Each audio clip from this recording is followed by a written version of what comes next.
Nagsimula at natapos na ang unang araw ng paghahain ng Certificate of Candidacy para sa 2025 midterm elections. Tulad ng inaasahan, may mga kilalang politiko at baguhan na nag-file na ng kanilang COC sa pagka-senador. Para bigyan ng mukha ang balita, may live report mula sa Maynila si Mobile Journal, Merimon Reyes. Merimon.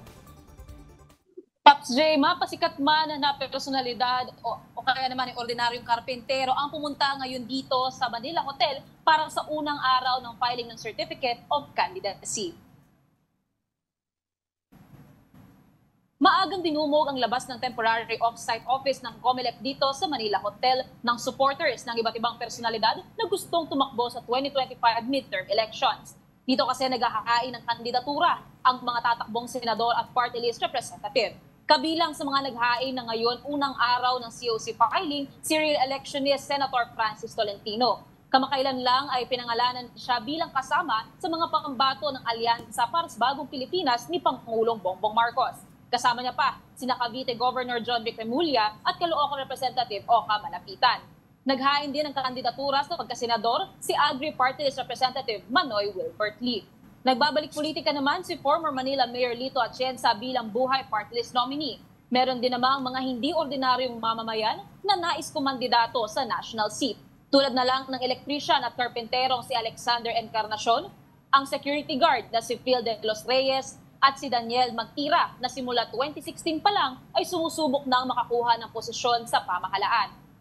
Kaya kilala na rin ang kanyang muka tuwing panahon ng eleksyon, lalo't madalas niyang sabihing asawa siya ng isang aktres. Narito ang bahagi ng panayam sa kanya. Bakit sa IDP kayo lumapit sa mga nagpapalagay? Si Chris Aquino, hindi ko kasi alam kung nasa isang planeta ngayon. Kaya magpapakasal na lang ako kay Amy Marcos. Una na re-electionist hopeful at saka incumbent senator nga na nag-file ng kanya pangangandidatura. Pero sa mga susunod na araw, may nabanggit kasi sa atin na baka bukas, etong sina Ping Lacson, sila Senator Tito Soto at saka si Lito Lapid ay magpa-file din daw ng kanilang pangangandidatura dito mismo bukas ng umaga, Paps J. Merimon, meron din tayong mga kongresistang mga tatakbo sa pagkasenador, sina Agri Party List Wilbert Lee at dating buhay party list Congressman o dating Congressman Lito Atienza. Bakit daw Senado ang nilalabanan nila ngayon at hindi upuan sa lower house? Paps J, itong kay Wilbert Lee, ang gusto niya nga raw ay lalo kung mapaangat pa yung pag-aabot ng tulong sa mga tao. Isa kasi sa mga plataforma niya na nais niyang maigawa, kung sakaling nga daw na siya ay magiging kandidato talaga, ay yung libreng access nga sa mga services na medical para sa mga masa. Para naman dito kay former Manila Mayor Lito Atienza, siya nga daw ay handaan na bumalik ulit at lumaban sa mundo nga ng politika at magbigay serbisyo daw sa maraming tao. Isa rin sa ipinaglalaban niya ay pagiging pro-life ng kanyang partido at dahil nga rin hindi rin siya gaano natuwa doon sa pagpasa ng Kamara nitong ang divorce bill. Kaya ilan ito sa mga laban nila na gusto nilang ipagpatuloy kung sakaling sila ay magiging opisyal na kandidato, Paps J.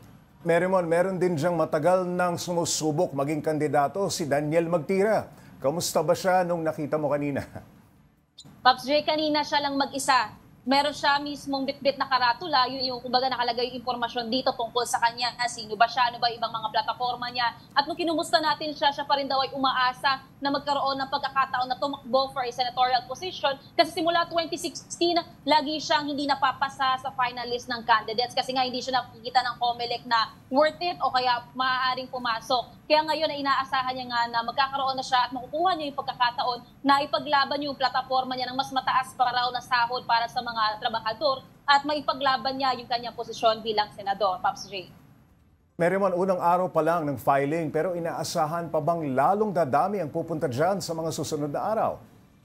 Yes, Paps J. Medyo matumal ngayong first day ng filing ng COCs dito sa Manila Hotel TED. Pero ngayong Friday kasi, syempre bukod sa nabanggit sa ating kahapon, sila Lacson, sila Soto na bukas magpa-file daw sila. Ang October 4 ngayong Friday ay swerte raw sa Feng Shui. So inaasahan natin na baka sa araw na yan o sa mga susunod na araw before Friday, dadami na yung mga pupunta dito at magpa-file ng kanilang COCs. O kaya naman hanggang doon sa last day which is October 8, meron pang mga hahabol na last minute, Paps J.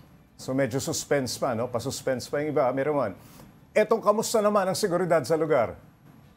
Pops J, over 1,300 na NCRPO ang ipinadala sa Maynilaan at saka sa ibang mga COMELEC sites para masiguro yung peace and order. Especially dito rin, lalong-lalo na number 1, may mga kalye na naglilid dito sa Manila Hotel na sarado para hindi nga mabigyan ng gulo itong lugar na to. At the same time, may BFP din tayo nakabantay dito. Yung Ermita Police Station nakatutok din dito. And sa kahabaan ng lugar na ito ng Manila Hotel. So far, wala pa naman tayo lang itatalang report na may kinalaman sa gulo na related dito nga sa pagpapile ng COC sa mga kandidatura.